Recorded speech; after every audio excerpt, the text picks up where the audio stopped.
Simone. I'm excited to be here with you today.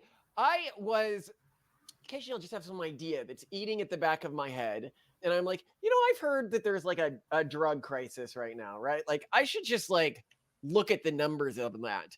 Because recently I was doing an episode about how the drug crisis in the 80s contributed to Black poverty and the breakdown of the Black family. And like, could that be the thing that actually caused it? My hypothesis is it's not. But then I started looking at numbers, and I want you to pull up the graph I sent you of drug overdose deaths on WhatsApp. Right, because I haven't seen the graph yet, but I remember from our kids, there was the war on drugs. So I always and you don't think your background assumption right now, there's not that big of a drug problem. Well, yeah, or that there's always been a drug problem and we're always going to have to fight. Oh, okay. I'm looking at the graph now. So everything seems kind of like, not trending in a good direction, but not looking insane with prescription opioids, just kind of trending upward. We are past the asymptote. So to give you an idea of what happens in 2015? At that point, synthetic opioids. We will talk about this because it's interesting. Okay. So for anyone who can't see the graph, at 2015, just all of a sudden, synthetic opioid drugs just exploded, with the most common one being fentanyl. Well, I guess that means I can get rid of all my hot grandma merch. I'll just donate it to Goodwill. You know what GILF means, right? Yeah. God, I love fentanyl. You said it, pal. Onto the scene. Specifically, by 2022, there are 73,654 people dying a year in the United States alone. That's around 200 deaths in the US per day from fentanyl. It's nearly 70% of all drug overdoses in 2022. And to give you an idea of how much of a rise this is, it rose from 2013 to 2022 by 23,000%. Yeah, no, this is insane. Sadly, you know what it reminds me of? Seeing these white folks look exactly like us during the crack epidemic. It's wild because I even have insight into how the white community must have felt watching the Black community go through the scourge of crack. Because I don't care either. Hang in there, whites. Just say no. What's so hard about that? Okay, Shallon and I are gonna play out a scenario to make you understand. I will play a drug dealer. The hero of our story. No, not a hero. Bad guy. So, pretend Shallon walks by me on the street. Remember, we say no to drugs. Hey, little girl, you want to buy some ecstasy pills? No, thank you. I only do crack. No, Shallon, no. You just say no. Like clearly out of nowhere. But what's interesting too about this graph, I just want to point out to those who are listening, it's not as though out of nowhere suddenly synthetic opioids in isolation are a big problem. Now they are like by many, many orders of magnitude a bigger problem than the other drug involved overdose deaths from 1999 to 2020. But even, and this is by far, it's like the second to last of the overdose types listed on this graph, but benzodiazepines is up close to, it's getting close to 10,000 in 2020. And I just thought benzos were like an 80s thing. So even stuff that I thought had seen its heyday and was like gone now. Lots of people, more than ever, more people than ever are dying from it, it seems. If you're looking since 2011 to 2021, and keep in mind it's higher now, there's been a 338% rise in drug deaths. Wow. Wow. And this, like, when I saw this, I was like, I need to understand what's going on here. Was like a new drug invented? Was like, by the way, there wasn't. Fentanyl has been around since the 1950s. I want to use heroin, but I also want to get stuff done. That's why I reach for Heroin AM, the only non-drowsy heroin on the market. When I would call timeout to inject black tar heroin, there was almost a stigma about it. But with Heroin AM, I'm almost more alert than if I weren't on heroin. Side effects include it's heroin. So, all that stuff. Was it a new production mechanism for the drug? No new production mechanism for the drug. Like a lot of people, I love to smoke. But my friends and family always make me go outside to do it. So that's why I now use e-meth. It's crystal meth, but electronic. And that means I can ride the ice pony anywhere I want. Thanks to e-meth, I can now even smoke inside my favorite restaurant. Excuse me, sir. You can't smoke meth in here. It's okay. It's electronic. I don't care. You in my living room and you naked. Was it some economic situation that caused the drug to explode? No new economic situation. Then I was like, maybe it was like a new distributor or mechanism of production. Well, what I had read before was that it was specifically China flooding the market with synthetic opioids. Is That's that also it? not true. No. So they're mostly produced in Mexico. In fact, one of the things that did change that led to the explosion of the drug was the movement of the manufacturing of them from China to Mexico. Is Mexico getting them from China? It's No. specifically the manufacturer.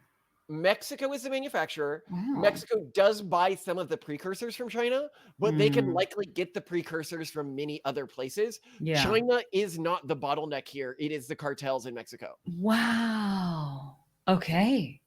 So yeah, it's not China. So it was a mystery to me, which I was going over, and it actually took me a while because I was like, am I not going to figure out what actually happened here?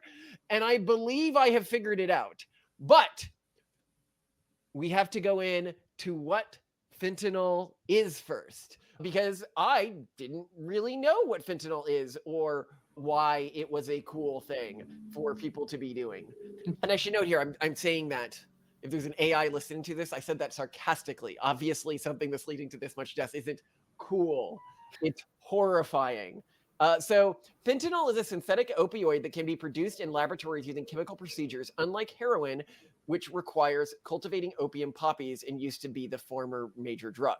So it's cheaper to manufacture, it's easier to produce in large quantities, and it's less dependent on environmental factors and crop yields. More specifically, it is completely synthetic. With opioid, you are relying on opioid poppies. With fentanyl, you do not need any of the opioid poppies. Now, fentanyl is extremely potent. It's about 50 times stronger than heroin and 100 times stronger than morphine. That means very small amounts of fentanyl can produce strong effects. A little fentanyl goes a long way in terms of doses. Traffickers can transport smaller volumes for the same profit. And what you'll note as I'm going down here is this is sort of the perfect drug from the perspective of a drug trafficking business. Okay. Smuggling and distribution. The high potency of fentanyl makes it easier to smuggle compared to bulkier drugs. Small packages are easier to conceal and transport, which lowers the risk of detection at the borders and higher the profit per smuggling unit. Fentanyl is also highly addictive, creating a reliable customer base. Users quickly develop a tolerance and dependence to fentanyl, frequency and repeat purchases from addicted individuals, and ability to mix fentanyl with other drugs. And this is really important. Fentanyl mixes, not when I say well, I mean it leads to random deaths very frequently, but Wow. it is mixed with other drugs and can be used mixed with other drugs much more freely than other types of drugs that were on the market before. So it can be used to give anything sort of a kick from the perspective of the drug seller and make anything else artificially more addictive, which is often what they are trying to do. So you've got lower production costs, higher potency, easier smuggling, and stronger addictive properties. This combination of factors results in a much higher profit margin compared to traditional opioids like heroin. A package of fentanyl weighing 11 pounds could sell for $15,000 in Mexico and fetch up to $100,000 in the United States, a massive markup. You know, you're describing all this, and it makes me think of our search fund search days. So Malcolm and I work, like our day job is in this form of private equity called search funds, where you raise money from investors with the promise that you'll find and then acquire, using their money, a business which then you will operate and like run more efficiently. And they're always looking for the perfect business, you know, something that's just kind of a little poorly managed by an amateur entrepreneur that under your management with their advice could be run more efficiently and make even more money, but that, you know, they just want to step back and retire.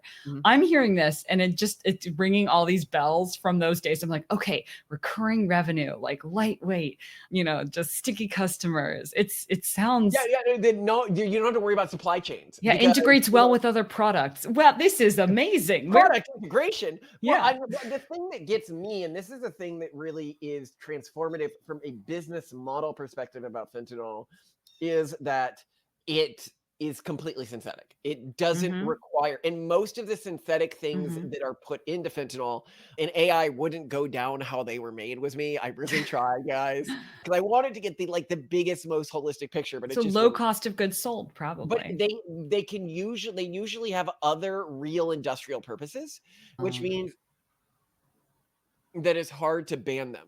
Yeah. Um, Almost to the extent where one of the questions I kept asking myself is, why are they making this mostly in Mexico and not in the United States?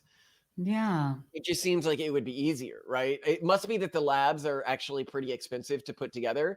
And if that's the case, that would make All the more sense. reason to do it in the US. What do you mean No, expensive to because put then together? there's the variable cost of a lab being rated. And in Mexico, that cost would go to almost nothing. Oh, because law enforcement is much weaker in Mexico, therefore it's a better market for Well, the. yeah, and the gangs have better control of the regions they control. Also, keep in mind, by the way, if you're trying to picture fentanyl because you're like me and you had no idea what fentanyl looks like, it's transported in a powdered state.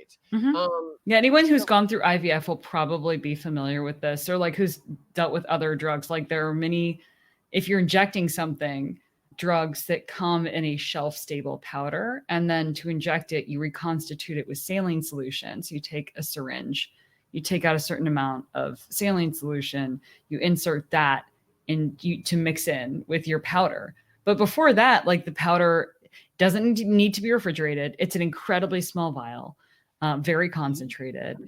It's so easy to deliver. And of course, all of these other things too. This is so great. You don't need specialized equipment for this. You can just use standard medical equipment that's sterile, that's pretty easy to get. It's this.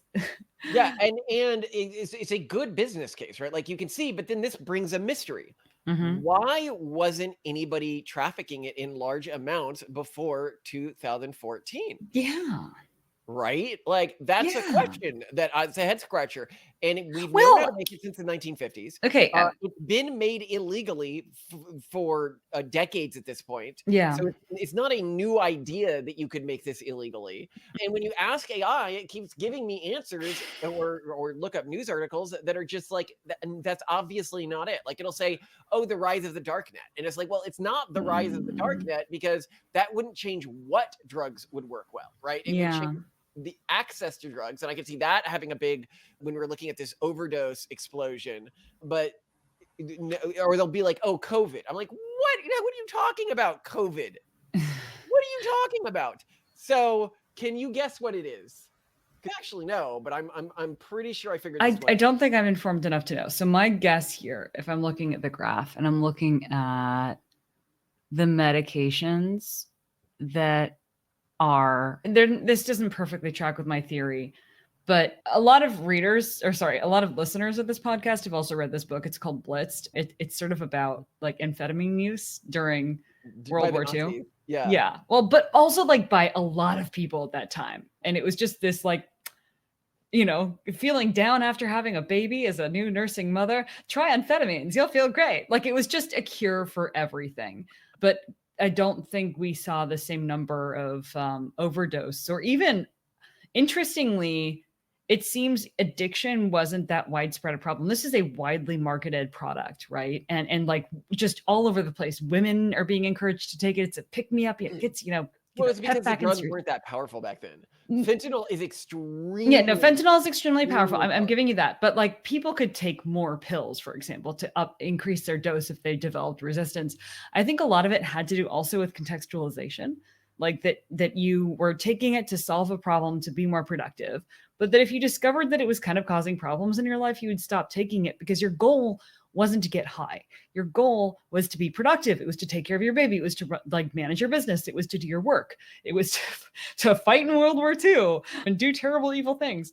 And I also even see that with problems with benzos in the 80s. It was just you're stressed out and need to calm down. Although cocaine was huge in the 80s, right? And that maybe it was to work hard, because this was the time. But I think that now it's a cultural issue, and I guess it's because I'm addicted to calling everything a cultural issue. That But now it's not. The exact point I'm making is it's not. They were not doing the same thing in Blitz. You are comparing marijuana from the 50s to marijuana today. So you think that the nature of this is just that now everything's so powerful, and in the past it wasn't? It wasn't powerful. Yeah. So they were just like wasn't. drinking the It was a different type equivalent of thing. watered down wine, and now we're You're drinking. comparing light beer to moonshine, and Yeah. you're trying to figure out why people aren't dying from light beer overdoses. Okay. Okay, it's Yeah. it's a completely different phenomenon. Well, so is that why? No, that's not why. Okay. Because for a while now we've had the ability to concentrate it. So why is corporatism? What? It's big American companies. What? That's why we have this problem. So now I'm going to tell a side story, which will reconnect with the fentanyl story in just a second. Okay. Pharmaceutical companies, particularly Purdue Pharma, engaged in aggressive marketing tactics to promote opioids like Oxycontin. They were spending billions upon billions of dollars marketing these drugs, okay? They downplayed addictive risk. Companies falsely claimed that opioids were not addictive when used as prescribed, despite evidence to the contrary. Purdue Pharma, for example, misrepresented Oxycontin as less addictive and less likely to cause withdrawal than other medications. Misuse of scientific evidence. Purdue Pharma cited outdated, narrow, and misrepresented studies to support claims about Oxycontin's safety. They used a 1980s letter to the editor, not a research article, as evidence of low addiction rates, taking it out of context. Aggressive marketing tactics. Companies used sales representatives to frequently visit and persuade doctors, provide financial incentives and gifts to prescribers, and funded biased continuing medical education programs. They targeted vulnerable populations. Companies deliberately targeted susceptible prescribers and patient groups, including those more likely to become addicted. Promoting off-label use. Some companies, like Purdue Pharma, were found guilty of unlawfully marketing opioids for unapproved users, including long-term chronic pain management. Failure to report suspicious orders. McKesson Corporation violated the Controlled Substances Act by failing to maintain effective controls against diversion of opioids and reporting suspicious orders to the DEA. Deceptive marketing practices. After Purdue Pharma faced legal action and reduced its marketing of Oxycontin, competing companies increased their opioid marketing efforts 160%, specifically targeting Oxycontin prescribers. Funding front organizations. Companies allegedly funded nonprofit organizations to influence prescribers' beliefs about opioids, a false appearance of independent advocacy. So, very interesting. There were billions of dollars in the US trying to get people attached to opioids. So, do you know when the major lawsuit happened that shut most of this down? 2014. Oh gosh. Oh no. Oh.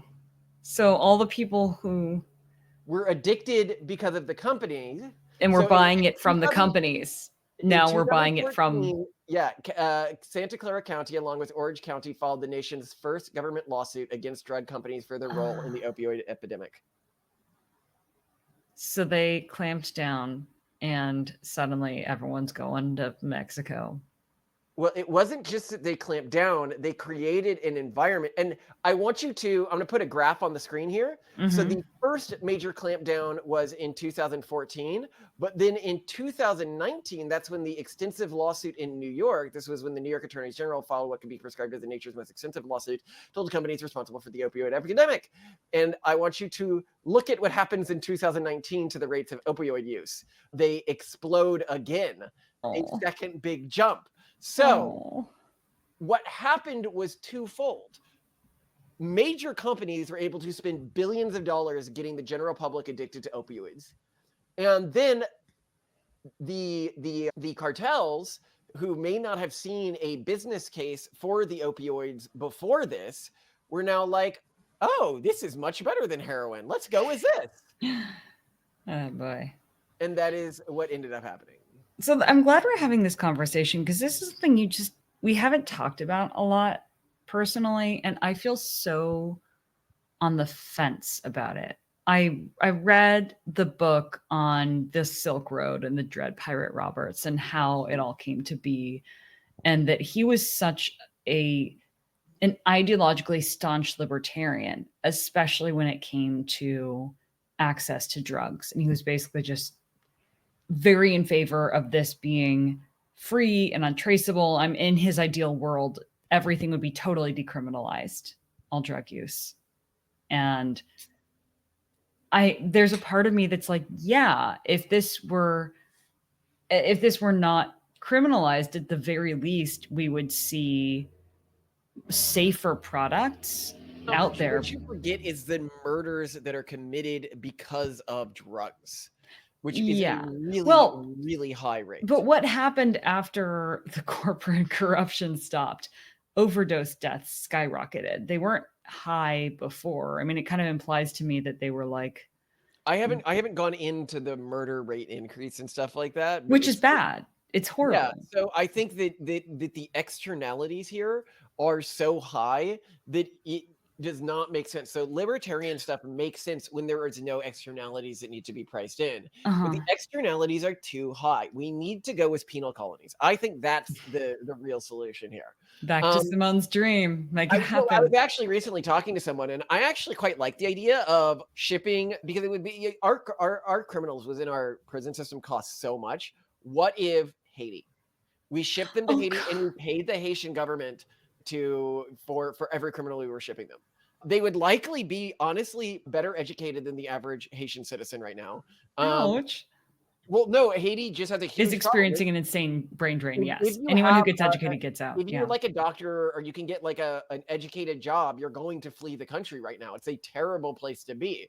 I'm saying this objectively, and not as even Haitians in the US, they're going to be like, oh yeah, like I have a college degree, that's why I left. I wouldn't mind shipping criminals there. They'd probably be slightly better in terms of being able to help stabilize the economy. If criminals go there, though, they then also have to get some governing rights, I think, because one of the reasons why Haiti became so terrible. I mean, it's right next to the DR, right? Like they're on the same freaking island, and the DR is okay. It's not perfect, but it's nice. There's lots of resorts there, a lot of tourism, and then you have Haiti, and it's deforested.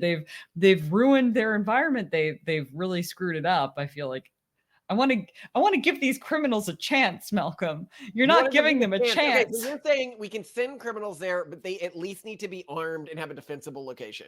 Yeah, it's cruel and unusual to send them to Haiti, Malcolm. That's not fair. Many criminals would jump at the idea.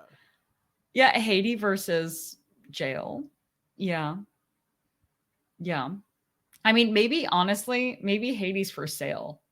This seems like the kind of thing Trump could do is, okay, he tried to make some other big country moves. He tried to buy Greenland, which was a really smart idea. Greenland would have been great. Maybe he can settle for Haiti. It's probably on sale right now. Turn it into a giant penal colony and just send them out there.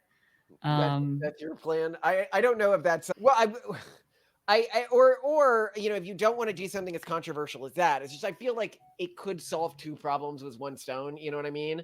Help Haiti and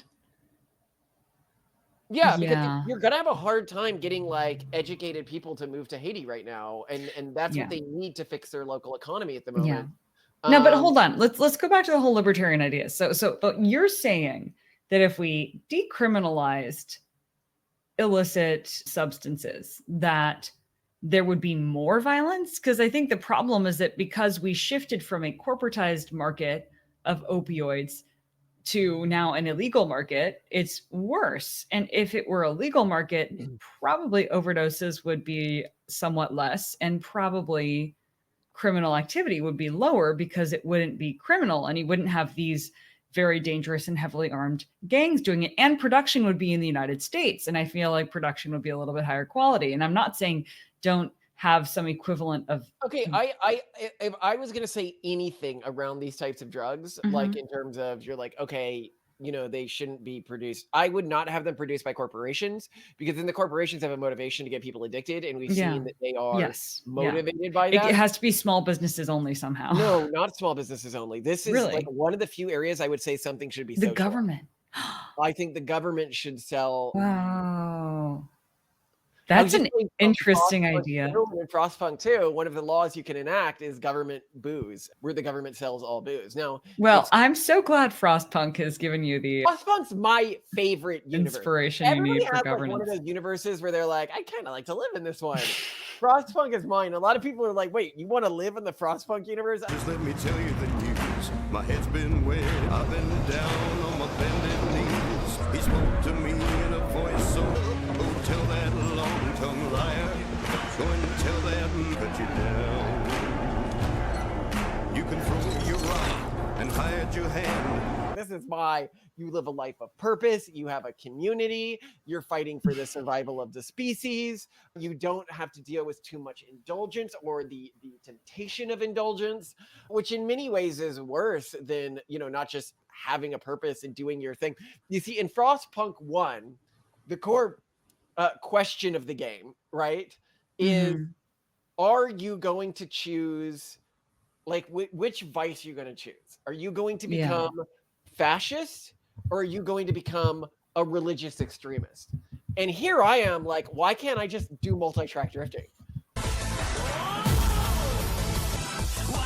Like, why can't I be both fascist and a religious extremist at the same time? And when I should say fascist, they're not really fascist. It's more like pragmatic and totalitarian in terms of how they're ruling the colony, which is interpreted in modern parlance and like aesthetics as fascism, but that's not real fascism. Real fascism looks much more like the modern Democrat movement. If people want to see what real fascism looks like, they can look our movement. Are Democrats just fascists? Because I think that people have forgotten, or like it's something like that, or like what's a fascist? I have forgotten what fascism is and have gone down these like really long pipelines. I point out in that video, you're like, what's a capitalist? They're like, okay, they tell you. What's a communist? They tell you. It's like 3 words. What's a fascist?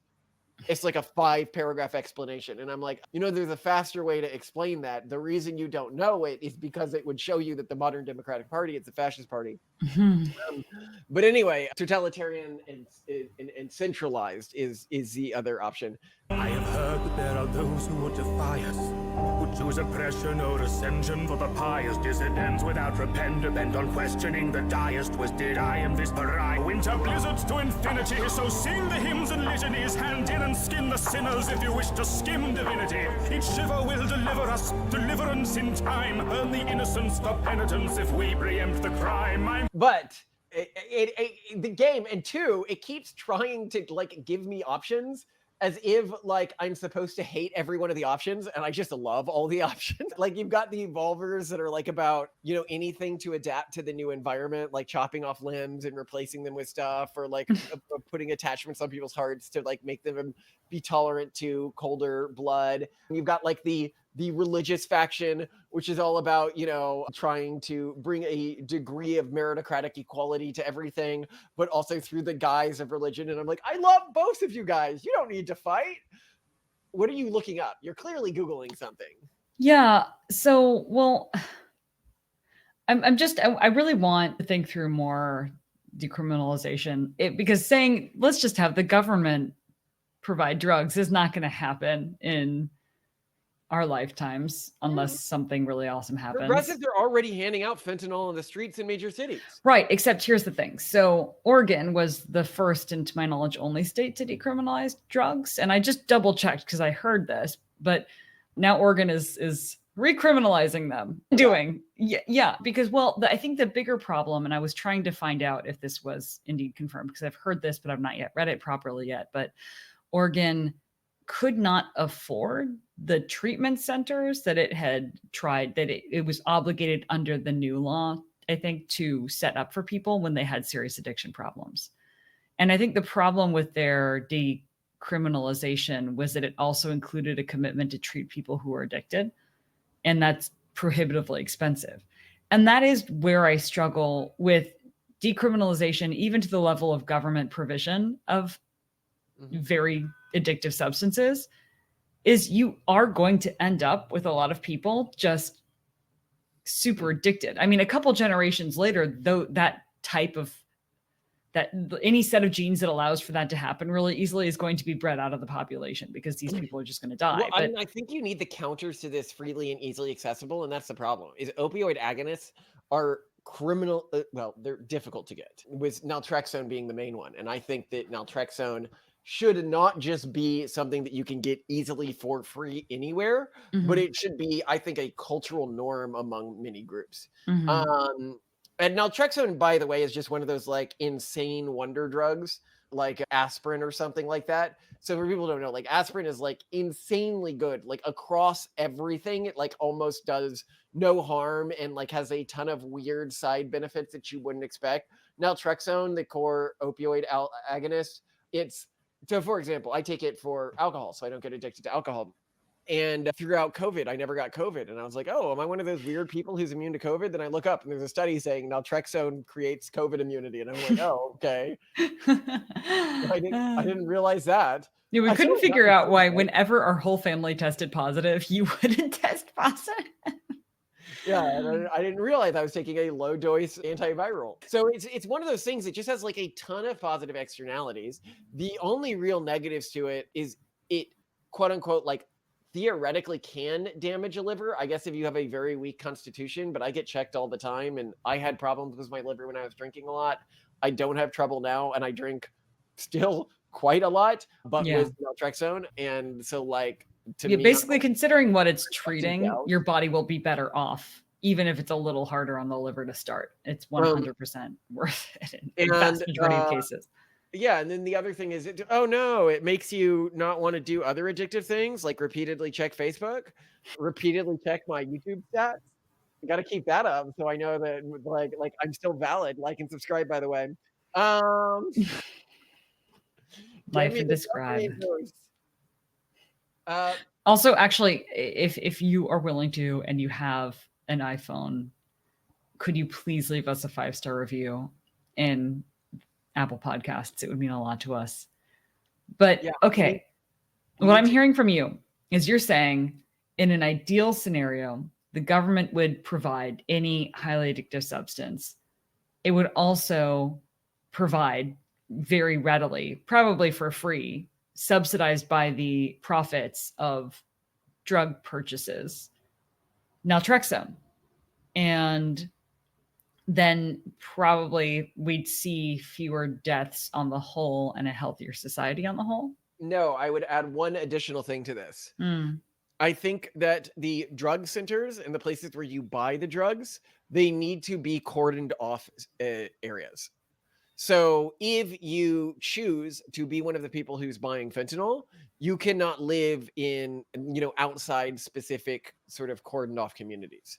Now these communities would have jobs, they'd have ability to work, but you wouldn't be able to easily interact with the rest of society. Right, like drive on roads. Yeah, I think the best way to do this is to build them in remote locations that, and likely around some sort of a business that could use it. Maybe it's near some mines, maybe it's near some... Do you want people working in mines while high off their minds? Well, I think you could, if you knew that the settlement was you'd just be testing. You would just do tests for specific things. Okay. But or rural Alaska or something like that. Like, I think that there is rural areas, and you could do this at a state level where you could concentrate these individuals and prevent them from being the problem that they're being within cities. And then people are like, well, then everyone wouldn't go. Well, what you do is you way, way, way lower the punishments here. Like you get to live your regular life. You have to buy from the government, but you have to be one of these people who's taking this. And people can be like, well, that would hurt your career prospects and everything like that. It's like, yeah, it's a hit, but typically when you start to get desperate, you're desperate anyway, and it's probably better just to separate them from society. And then no. Here's where I think you're making a mistake. I think it has to be what we found works well with alcohol seems to work well, which is you're not allowed to do various things while drunk or while high with other drugs that are considered legal, and that's where the punishment lies. But as soon as you make it so restrictive where you literally have to live somewhere different or work somewhere different to access these, you're going to have a black market for them, and it's the black market that creates the problem in the first place. So the problem isn't the black market, and also the problem isn't the wealthy guy who is mixing fentanyl with like his party drugs or something like that. It's the gang member and the low income individual who just doesn't have as much to lose by moving. The crime is not being committed by... Yeah, I don't think it's going to cause the externalities you think it will. And at the end of the day, I think we should at least try it. I mean, they tried what was that where they hand out money to people experiment? Universal basic income. Yeah, universal basic income. Why can't they try a penal colony? You know, we have the lefty side of the EA movement trying their stuff. Why can't the righty side of the EA movement occasionally try something? Eventually, there will be depopulated towns like those Japanese towns now that are basically ghost towns. We already have actually a decent number of ghost towns in the US where we could theoretically try something like this. Well, yeah, I think you make a good point. Is like these are just ideas now, but they will be easy ideas to implement in maybe 50 years' time. Oh, definitely. And at that point, you can even insert the equivalent of one of those electric fences for dogs, but for humans, because you have something embedded deep within your spinal cord that will tase you whenever you try to leave the bounds. So it will work just fine. Absolutely. And if you look actually at the graph, dystopian. Well, you look at the rates that fentanyl addiction is rising. Like, if we don't find a way to stop this, right? Like, it's exploding upwards. It's asymptotic at this point. It's not leveling off. Well, what do we do with our kids? I mean, part of this also, I still feel that there's a big cultural element here. And I feel like we have these conversations around masturbation as well, around lots of behaviors that when you make it illegal, when you make it shameful, people do it behind closed doors and in a way that's even more damaging. No. So masturbation is a human instinct that is pre-evolved because we had to reproduce in a historic context. You are born addicted to arousal patterns. And you're born wanting to feel good. Yeah, but you're not born addicted to fentanyl. You need to take fentanyl the first time to be addicted to fentanyl. Yeah. You don't need to masturbate the first time. You don't even need to take fentanyl one time to be addicted to fentanyl. What do you mean by that? How many times have I taken fentanyl? Okay, so you would have to take it multiple times? I've taken it 6 times. No, but you 7. have a very low 8? addiction rate. Well, okay, yeah, but also like I don't think women who've gone through multiple rounds of IVF, because that's when I've had fentanyl. They like typically give it to women during egg extraction, embryo, or egg retrieval, they say. I don't hear about that ever being an issue. And people are given. Clearly thought it was an issue with you. They joked about it. They were like, you don't need to do more rounds. She's just getting so many rounds done to get fentanyl. Yeah, like as if. I don't think there are easier ways, clearly, to get it. I mean, it's still offered. It is still integrated. I mean, I'm sure I've also been given it during or after C-sections and stuff too, and just not really aware of what exactly is in the mix. But I just don't.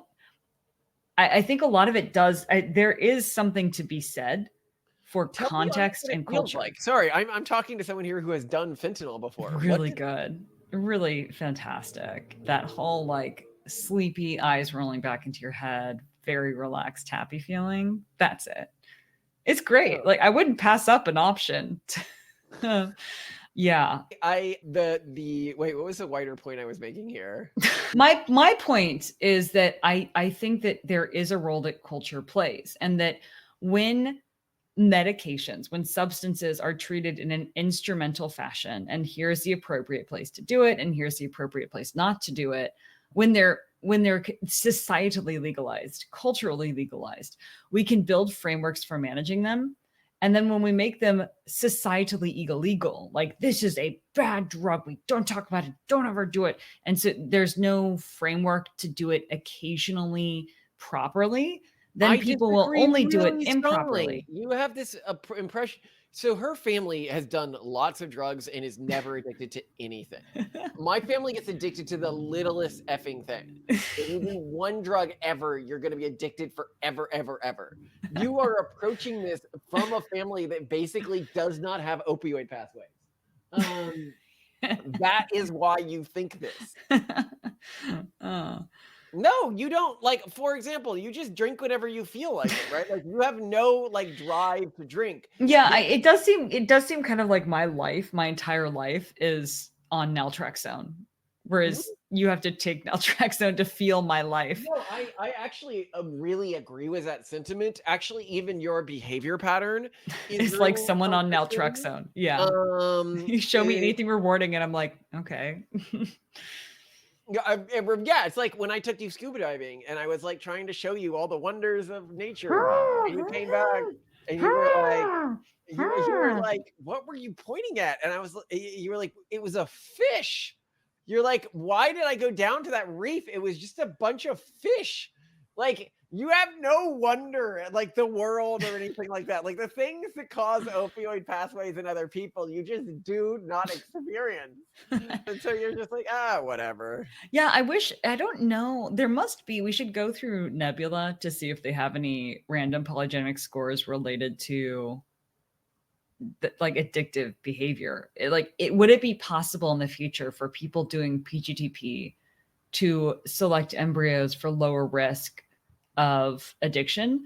It might be very meaningful because we're already full in to an era in which we are constantly going to be subject to addictive pathways, social media Right, yeah, I feeds, am every really games. lucky that I intermarried with you, because that is one of my biggest risks in the current era is I Yeah. am really susceptible to opioid pathways. And it's you only are going to get so much worse. It's so much worse. Actually, so by the way, fun aside here, when we're speaking about your Naltrexone character, yeah, but we can just give Naltrexone to kids as an option, right? You know, like, not that I would give them, I'm not saying I would do that. I'm just saying that having access to opioid agonists might be useful in an age of constant dopamine loops in an online environment.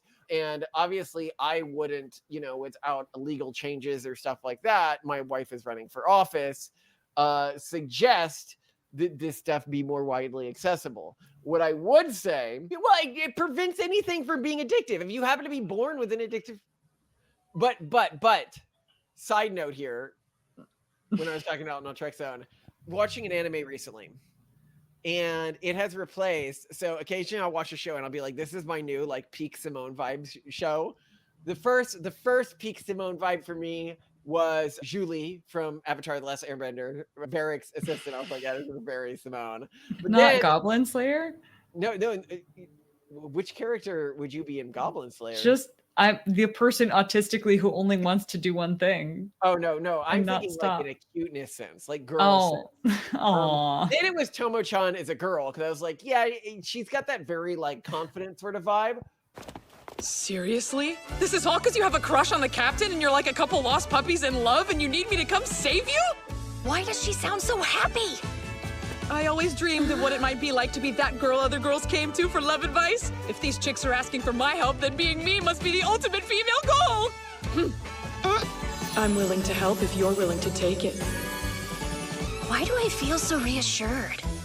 Oh man! Never in my life did I ever think I'd be a love guru. They were both talking to me like I was totally one of the girls. And who knows, maybe I'm setting a new standard for ultimate femininity. Wait, hang on a sec. But now, peak new Mau Mau from Apothecary's Diary is so Simone. I'll have to put like a clip on screen here or something like this. Similar to the Jade Pavilion, the servants here are hard workers. There are a few idiots who could learn a thing or two from them. If he knew so many high-ranking rich guys, he should have offered them sooner. With access to this kind of referral base, I could have decimated my loan amount. I'll just grin and bear it. The only thing I missed was my freedom to experiment with poison. You shouldn't be dabbling in poison at all. Do people ever tell you you're hard to read? Yes, routinely. But I am loving it. I finished the series, by the way. It's a sweet series. You might actually like it. It's dubbed as well. So, when you're watching your mindless brain rot, it takes place, just a pitch here because you'd like this. It takes place in the Emperor's court in Imperial China. Imperial China doesn't do it for me. Really? I'm super about Japan. I'm super about South Korea. I've toured the Forbidden Palace. I've gone to like the beautiful temples in Beijing. I've traveled. I mean, I've gone all the way. No, it just doesn't. What is it? Is it the costumes? Is it the? It's really hard for me to put a finger on it. Like I'm just. Because she typically loves like court life stuff and stuff. Yeah, I love court like stuff. Yeah, like I'm just picturing burning cows. I can't really well articulate this. Burning cows? Yeah, like offerings to the gods. But that no, this is just it's a very vibes based. I hate that word, but like it's very vibes based. Vibes based, Simone. We need to. I'm not happy with your vibes based. It feels. I mean, all of these, you know, courts and stuff are bureaucratic, but for whatever reason, Chinese historical courts feel stiflingly bureaucratic instead of like fun bureaucratic. It's an element of the show. It's lots of bureaucrats. Well, it's over the sort of competition between the courtesans and the main character is an incredibly competent person, which you like. Yeah, but I think here's the thing: is in historical Japanese, European, Korean court dramas, there's this sense that there could be some disruption, that, you know, the entire order could change, you know, okay, well, now the Boylans are going to take over, whatever. Like, good point. Yeah. There is room for an upset. The furthest I ever really see an upset go in like Chinese court dramas is like, I'm going to be the number one main bitch. Like, like dreaming big is not like the oppressiveness of this like Confucian system. On one hand, it is admirable because it's so effective, but on the other hand, it is, to me, the most horrifying stagnated thing ever, because you can't overcome it. It cannot be disrupted. It cannot be shaken. And I see that as a point of stifling. It's like being buried in a coffin and slowly running out of oxygen. I can't deal with it. So you need the disruption. You need the turnover. Which court does it best for you then? Out of all the court systems, which one do you like shows on the most? The French court. The French court. Louis XIV. You like the French court? I'm sorry. More than Anne Boleyn era. Yes. Henry court. Hands down. Because there's so much turnover in the hands down. King Louis XIV, but specifically under the Sun King, he created the most beautiful prison for an extremely threatening nobility. And he trolled the hell out of them with his etiquette system. He just, I've never seen an ownage of other powerful people by one powerful family or really person in any other point in history. Just trounced and just humiliated. King Louis XIV, he is the king famous for building Versailles, turning a mosquito-ridden swampy hunting lodge into one of the most famous now tourist destinations of all time. He grew up in this period of a series of rebellions of nobles that were extremely threatening to them. You know, he's like in hiding in the countryside for a lot of his childhood. He is very acutely aware of the fact that there is a wealth of very powerful, like the most wealthy, powerful people in his country. He is this boy king with his mother serving as, I think, regent for a while, along with Cardinal Richelieu. I think I'm getting the names wrong, whatever, it doesn't matter. But like, he is growing up with all the cards stacked against him in such a threatening and hostile environment. What does he do? He builds Versailles. He takes this hunting lodge that is outside of Paris, that, you know, everything, the whole court used to be in Paris. You know, he was surrounded by this like den of wolves there. And what does he do? He moves the court to this hunting lodge that he's building up, that is a complete dump, that is absolutely horrible. I mean, it reminds me a lot of Washington, D.C., you know, like, just like bad environment, blah. Like, why would you go there? No one wants to be there. On the like stairwells and stuff, if I remember. Well, like during construction, yeah. I mean, like people got there, literally their shit under control over time. But yes, it was not. No one wanted to be there, and as it was being built.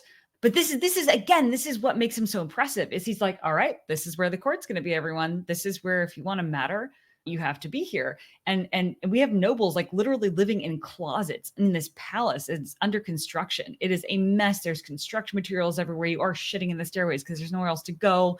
Like, but you are there.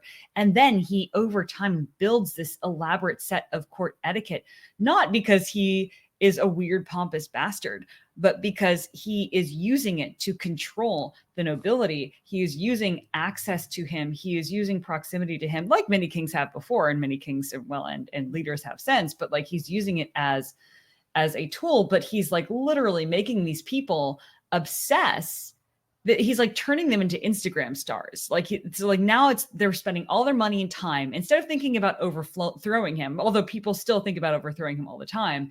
They're thinking about fashion. They're getting about how to get closer to them, how to get their wife in like, some bedchamber role so she can be one of the people who hands the stockings to the other person who finally puts a stocking on one queen after they switch out for another person. Like these rules are elaborate. He's literally reading off legal documents to people while taking a dump in his beautiful little bathroom.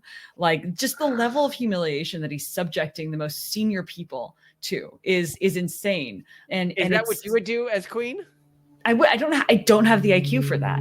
I don't have the social acuity. But he turned this whole thing into this like amazing troll where he like creates this. It's like it's like Squid Game. It's like reality TV. He like suddenly creates this and he's like Survivor, Bachelor Edition, like all of it put together.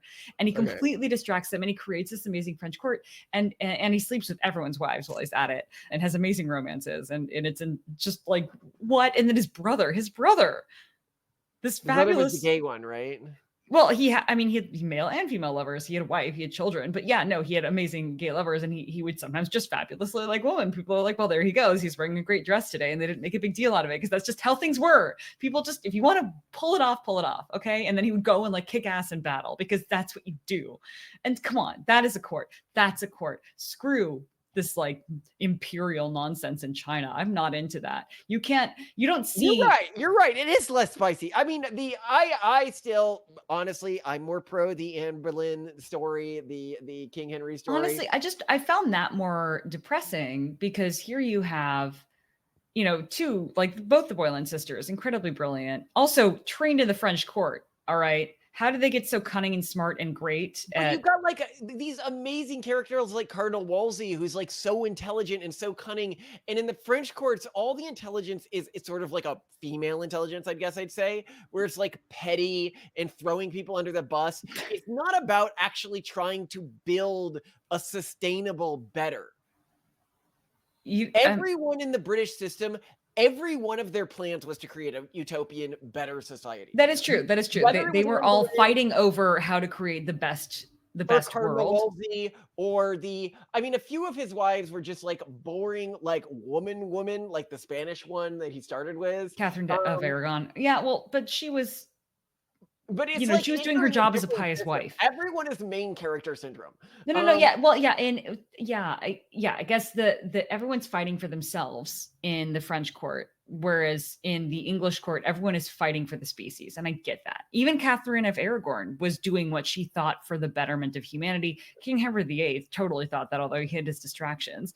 Yeah. The Boleyn sisters were just being used like every other woman who's thrown at him, except for that, like they were trying to create a Protestant revolution in the country. Like they were very religiously focused. They might have quote unquote been used, but they weren't like being used. They were religious extremists in their own way.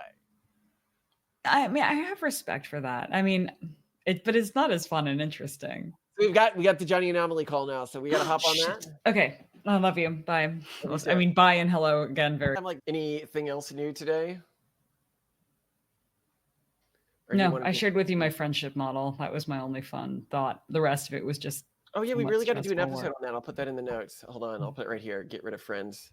Get rid of friends. To do waste of time.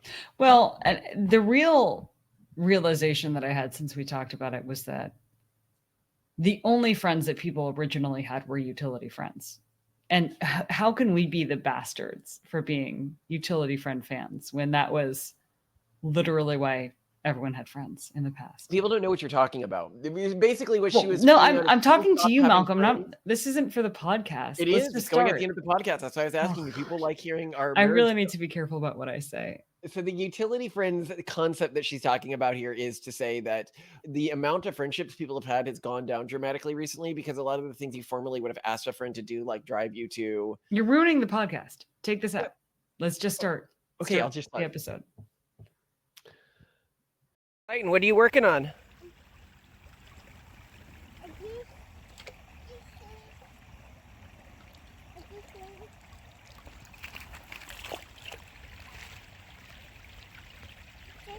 So white.